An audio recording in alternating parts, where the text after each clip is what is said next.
Pourquoi Festigère? Festigère, d'abord, ce n'est pas une initiative, c'est pas mon initiative, c'est un concept qui existe déjà depuis la précédente législature. C'est Michel Dombray, mon prédécesseur, qui avait lancé ce concept qui se déroulait au départ sur 2 jours, le vendredi et le samedi.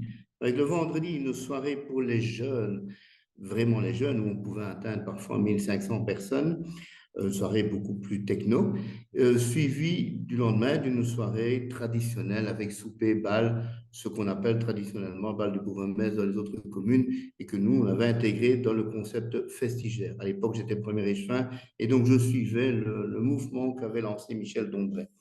Le tout se faisait en général sous un chapiteau pour une question de bruit, de nuisance et surtout parce que nous n'avions pas de salle adapté.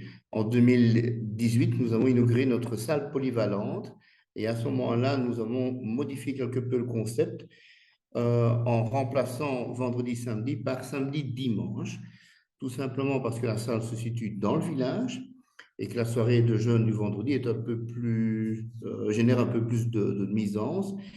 Donc, nous avons décidé de faire le samedi, maintenir le souper suivi du bal animé par un DJ chaque fois local, et le dimanche, un thé dansant. Alors ça peut paraître un peu vieillot, mais un thé dansant animé par un groupe local des Altesses, un orchestre local qui, d'une part, est très bien connu dans le village. Ils ont fêté leurs 55 ans l'année dernière et qui, à eux seuls, amène un monde phénoménal des fans.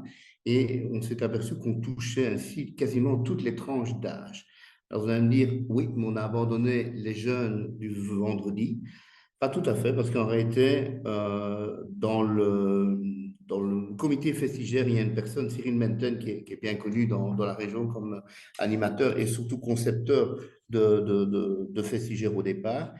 Relance d'ailleurs cette année, en 2023, je pense que c'est au mois de juin, le 2 ou le 3 juin, un concept qu'on appelle la Madness Festival, où sous un chapiteau à ce moment-là, dans un endroit relativement neutre au niveau habitation, dans les campagnes, relance un concept avec une soirée vraiment dédiée aux jeunes.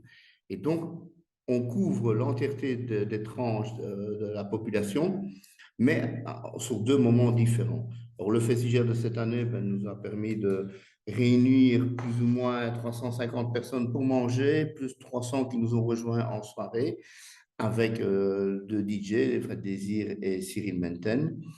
Je ne vais pas vous dire à quelle heure on a terminé, c'était un peu tard, il était quand même 5 heures du matin, mais on a l'excuse du changement d'heure. Et le dimanche, on avait de nouveau plus de 300 personnes qui nous ont tenus jusqu'à 10h30, 11h et qui sont sortis rayonnants de bonheur. Et soyons clairs aussi, ils ne viennent pas pour ni le bourgmestre ni le collège, ils viennent pour les Altesses, qui est réellement un orchestre mythique ici de la région et c'est leur public qui est là. Donc nous, on sert simplement d'organisateur avec la salle et toute l'infrastructure. Merci, au revoir.